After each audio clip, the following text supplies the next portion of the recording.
નમસ્કાર વિદ્યાર્થી મિત્રો, ચલો ધોરણ 9 પ્રકરણ નંબર 6 ધોરણ 9 ચેપ્ટર નંબર 6 રેખાઓ અને ખૂણાઓ.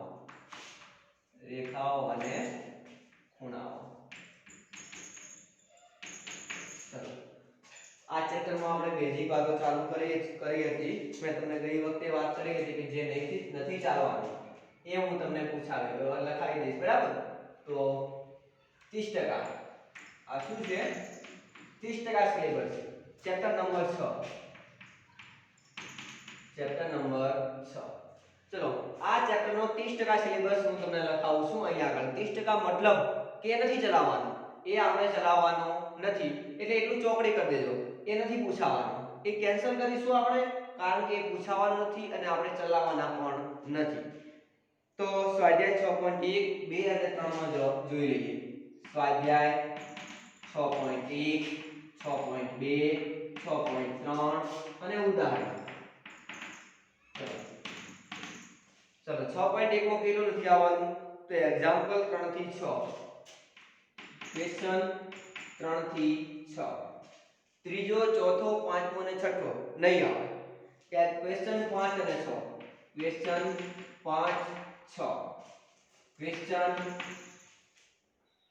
4, 5, 6, 4, 5, 6 અને ઉદાહરણ 3, 4, 5, 6, 7, 8, 3, 4, 5, 6, 7, 8. મતલબ પહેલા બે ઉદાહરણ આવશે, પછીના એક ઉદાહરણ નહીં આવે. સ્વાધ્યાય 6.1 માં 3, ત્રીજો, ચોથો, પાંચમો અને છઠ્ઠો દાખલો નહીં આવે. સ્વાધ્યાય 6.2 માં પાંચમો અને છઠ્ઠો દાખલો નહીં આવે. અને સ્વાધ્યાય 6.3 માં ચોથો, પાંચમો અને છઠ્ઠો દાખલો નથી આવવાનો. એટલે આટલું આપણે ચલાવવાના નથી, યાદ રાખજો. ઓકે, ચલો હવે ગઈ વખતે જે વાત કરી હતી એની બેઝિક વાતો આપણી ચાલુ જ છે કે વિપરીત કોણ. તો વિપરીત કોણ એટલે શું? કે વિપરીત કોણ કેવો હોય? તો કે વિપરીત કોણ 180 અને 360 ડિગ્રીની વચ્ચે હોય. કોઈ પણ વિપરીત કોણ કેટલા વચ્ચે હોય? તો 180 અંશથી મોટો હોય અને 360 અંશથી નાનો હોય છે. ધારો કે જો હું તમને એવું પૂછું કે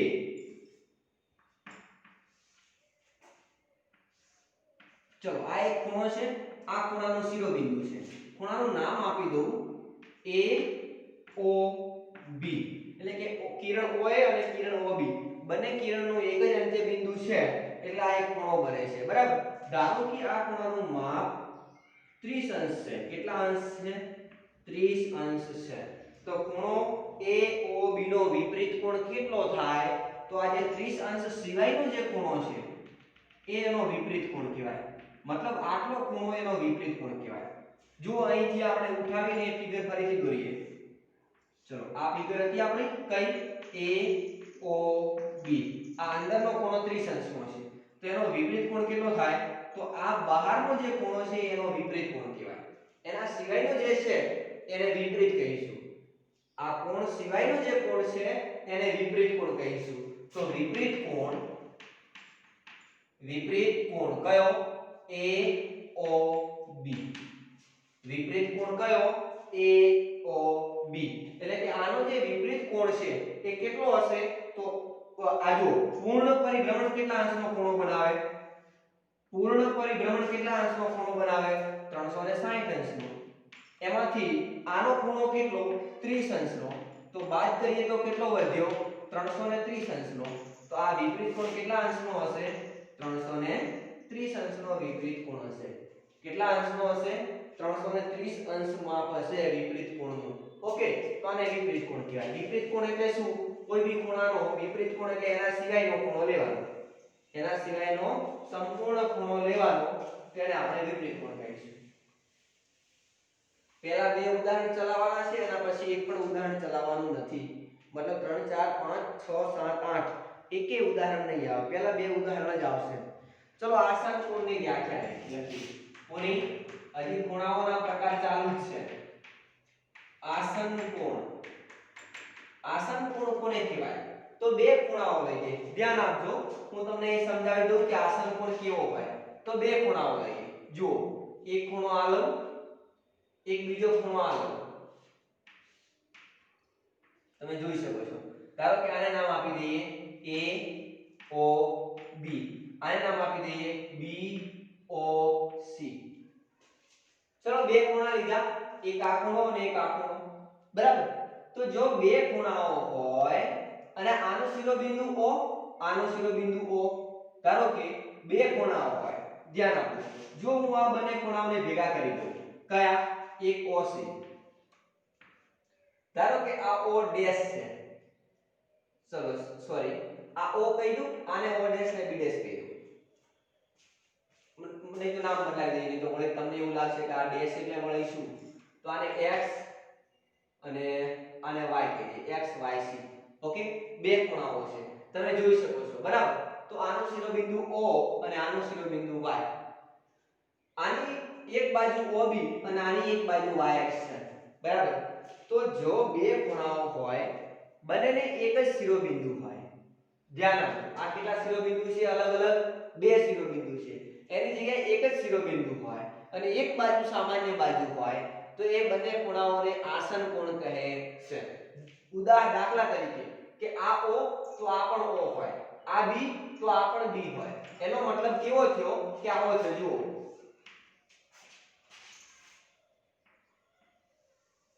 ચલો આને O A અને આ જે OB છે એ આપણી OB તમે જોઈ શકો છો કે આ એક ખૂણો આ અને એક ખૂણો આ બંને ખૂણા અલગ અલગ કર્યા છે જુઓ અલગ અલગ છે ને અહીં BOC તો BOC અને AOB તો AOB તો તમે જુઓ કે જે બંને અલગ અલગ ખૂણા હતા એક ખૂણો આ અને એક ખૂણો આ તો બંનેનું શિરોબિંદુ એક જ છે O શિરોબિંદુ એક જ છે અને એક બાજુ સામાન્ય બાજુ છે મતલબ OB આની પણ બાજુ છે આની પણ બાજુ છે તો એક બાજુ સામાન્ય બાજુ હોય અને એક જ શિરોબિંદુ હોય તેવા ખૂણાઓને એકબીજાના આસન્ન કોણ કહે છે બરાબર તો જુઓ આ ખૂણો અને આ ખૂણો આ બંનેને એકબીજાના આસન્ન કોણ કહેવાય શું કહેવાય આસન્ન કોણ તો વ્યાખ્યા શું હશે કે જો બે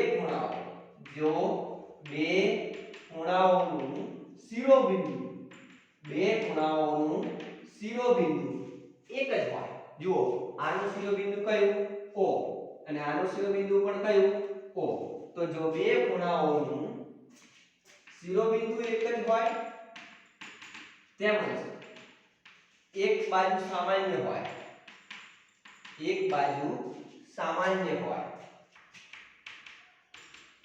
અને સામાન્ય ન હોય તેવી બાજુઓ અને બાકીની બાજુઓ સામાન્ય બાજુની વિરુદ્ધ દિશામાં હોય સામાન્ય બાજુની વિરુદ્ધ બાજુએ હોય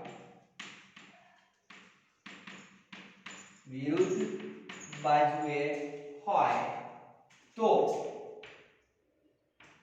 તેવા ખૂણાઓને આસન્ન કોણ કહે છે આસન્ન કોણ કહે છે ઓકે મિત્રો તો ફરીથી જોઈએ કે જો તમારે આ ફિગર દોરવી હોય તો આ ફિગર લઈ લેશું બરાબર આ આસન્ન કોણની વ્યાખ્યા છે બરાબર કોની છે આસન્ન કોણની ફરીથી સમજાવું જુઓ કે જો આપણી વ્યાખ્યા શું છે કે બે ખૂણાઓ હોય અને બે ખૂણાઓનું એક જ શિરોબિંદુ હોય એક બાજુ સામાન્ય બાજુ હોય મતલબ આની એક હોય ને આની પણ હોય અને બાકીની જે બે બાજુઓ છે એ સામાન્ય બાજુની વિરુદ્ધ દિશાએ હોય મતલબ વિરુદ્ધ બાજુમાં હોય એક ડાબી બાજુ હોય તો બીજી જમણી બાજુ હોય તો તેવા ખૂણાઓને આસન્ન કોણ કહે છે ફરીથી કે જો બે ખૂણાઓનું એક જ શિરોબિંદુ હોય કેટલા શિરોબિંદુ હોય એક જ શિરોબિંદુ હોય એક સામાન્ય બાજુ હોય અને બાકીની જે બે બાજુઓ છે સામાન્ય બાજુની વિરુદ્ધ બાજુઓ હોય તો તેવા ખૂણાઓને આસન્ન કોણ કહે છે અહીં કોણ AOB અને કોણ BOC એ આસન્ન કોણ છે શું છે આસન્ન કોણ છે કોણ AOB અને BOC એકબીજાના આસન્ન કોણ કહેવાય અને એમનો સરવાળો કેટલો હોય તો આટલો હશે જુઓ તો AOC બરાબર AOB વત્તા BOC આ બંનેનો સરવાળો એટલે આખો ખૂણો તો AOC બરાબર AOC બરાબર કોણ AOB પ્લસ કોણ BOC. તો આ હંમેશા સાચું છે બરાબર. શું કહેવાનો મતલબ થાય છે અહીંયા આગળ કે આખો જે ખૂણો છે એ કેટલો હશે તો આટલો ખૂણો વત્તા આટલો ખૂણો. તો આટલો ખૂણો કયો AOB અને આટલો ખૂણો કયો BOC. તો AOB અને BOC નો સરવાળો AOC બરાબર થાય છે. ચલો આગળ જઈએ. આસન કોણ પછી લઈશું ખૂણાઓની રૈખિક જોડ. ખૂણાઓની રૈખિક જોડ. ખૂણાઓની રૈખિક જોડ. તો રૈખિક જોડમાં શું છે કે જો આસન કોણ છે આ આસન કોણ છે આસન કોણમાં સામાન્ય બાજુ સિવાયની જે બાજુ છે આ બે બાજુ જો આ એક સામાન્ય બાજુ છે એના સિવાયની બે બાજુઓ કઈ OA અને OC. તો આ બાજુઓ જો એક રેખા બનાવે મતલબ આ લાઈન સીધી અહીં આવી જાય. કઈ હતી આ તમારી લાઈન OA. તો સામાન્ય બાજુ સિવાયની બાજુ જો રેખા બનાવે તો તેને રૈખિક જોડના ખૂણા કહેવાય. અને રૈખિક જોડના ખૂણાઓનો સરવાળો એટલે કે આ બંને રૈખિક જોડના ખૂણા છે આ ખૂણો અને આ ખૂણો અને બંનેનો સરવાળો કેટલો થાય 180. કારણ કે આ એક આખો ખૂણો કેટલાનો થઈ ગયો 180 અંશનો સરળ કોણ થઈ ગયો. શું થઈ ગયું સરળ કોણ. તો ખૂણાઓની રૈખિક જોડમાં શું આપણે ચલો પહેલાની આકૃતિ પૂરી થઈ ગઈ. હવે આ પહેલી જે છે એ આની આકૃતિ છે રૈખિક જોડના ખૂણાઓની. તો શું લખીશું તમે લખો હું તમને લખાવું. શું લખશો કે જો બે આસન કોણમાં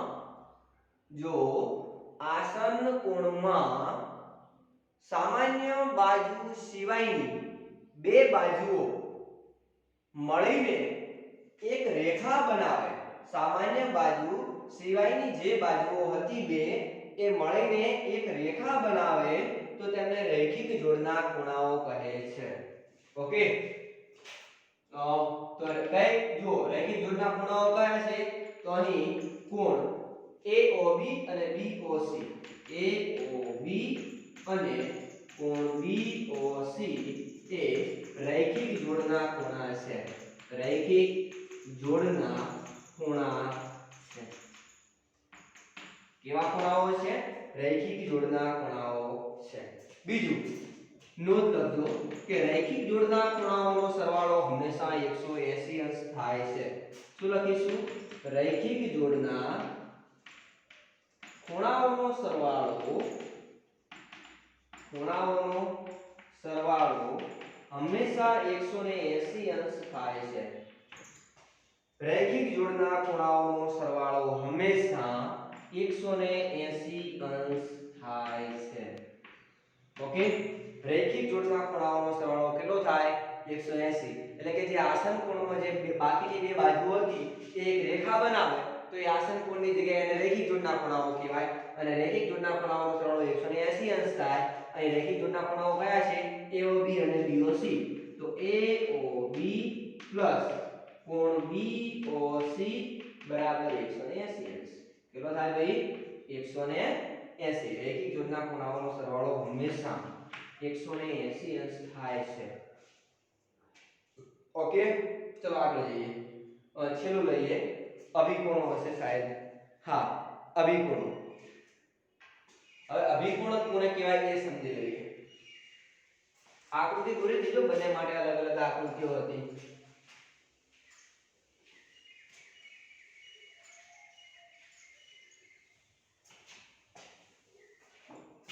અભિકોણ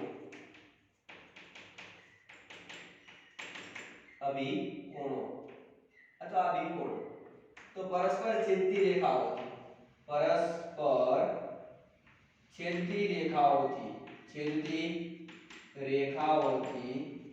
બનતા ખૂણાઓને પરસ્પર છેદતી રેખાઓથી બનતા ખૂણાઓને અભિકોણો કહે છે. અભિકોણો કહે છે. અભિકોણોની બે જોડ હોય છે. અભિકોણોની બે જોડ મળે છે. બંને સમાન જોડ હોય છે. બંને અભિકોણોની બે સમાન જોડ મળે છે એવું પણ તમે લખી શકો. અભિકોણોની બે સમાન જોડ મળે છે. ચલો આ સમજાઈ ગયું એટલે આપણને લખતા ફાવે, સમજતા ફાવે કે આપણે શું સમજવાનું છે તમને એનું ધ્યાન રહે. ચલો પરસ્પર છેદતી રેખાઓથી બનતા ખૂણાઓને અભિકોણો કહે છે. પણ કેટલી પરસ્પર છેદતી હોય? બે પરસ્પર છેદતી રેખાઓ. ધારો કે એક રેખા આ લો, નામ આપી દઉં AB. નામ શું આપી દઉં? AB. એક રેખા AB લીધી, બીજી રેખા લઈ લઉં CD. કઈ લઉં? CD. આ AB અને CD એ પરસ્પર છેદતી રેખાઓ છે, બરાબર? તો પરસ્પર છેદતી રેખાઓથી જે બનતા ખૂણાઓ છે, જુઓ કેટલા ખૂણાઓ બને છે? 1 2 3 અને આ 4. તો અહીં આગળ ડબલ લાઈન કરીશું કારણ કે આ જોડ મળે છે. તો બે આને છેદ બિંદુને O નામ આપી દઉં. શું નામ આપી દઉં? O. તો બે પરસ્પર છેદતી રેખાઓ AB અને CD થી ચાર ખૂણાઓ મળે છે. એમાં સામસામેની બે જોડો સમાન હોય છે, બરાબર? તો આમને અભિકોણો કહેવાય. શું કહેવાય? અભિકોણો. AOC અને BOD એ સમાન છે. આવું થશે, જુઓ. કોણ AOC આ જુઓ, આની સામેનો ખૂણો કયો? ચલો આ O ની સામેનો ખૂણો કયો? AOC ની સામેનો ખૂણો કયો? BOD. તો AOC બરાબર BOD. અને અહીં ઉપર જોઈ લઈએ તો AOD અને BOC સામસામેના ખૂણા. AOD અને BOC. ઓકે, તો અભિકોણોની બે જોડ મળે છે. અભિકોણોની કેટલી જોડ મળે? બે. એક જોડ આ કહેવાય અને બીજી જોડ આ. આને અભિકોણ કહેવાય. શું કહેવાય? અભિકોણ. એટલે કે બે પરસ્પર છેદતી રેખાઓ હોય તેની સામસામેના ખૂણાઓને અભિકોણો કહેવાય. અને સામસામેની જોડ હંમેશા સમાન હોય. કેવી હોય? સમાન હોય. સામસામેની જોડ સમાન હોય. એટલે કે AOC નું માપ જેટલું હોય એટલું BOD નું હોય અને AOD નું હોય એટલું BOC નું હોય, બરાબર? એટલે કે આના બરાબર આ જેટલું માપ છે તો આ હશે ને આ હશે તો આ હશે. ઓકે, તો આને શું કહેવાય? અભિકોણની જોડ કહેવાય. શું કહેવાય? અભિકોણની બે જોડ મળે અને બંને સમાન જોડો હોય. આ પણ સમાન અને આ પણ સમાન હશે, બરાબર? તો સામસામેના ખૂણાઓ હોય એને આપણે અભિકોણ કહીશું, બરાબર? તો આટલા સુધી સીમિત રાખીશું. આના પછી હવે આપણે ઉદાહરણ ચાલુ કરીશું. અહીં સુધીનું બેઝિક તમે બધા તૈયાર કરીને રાખજો.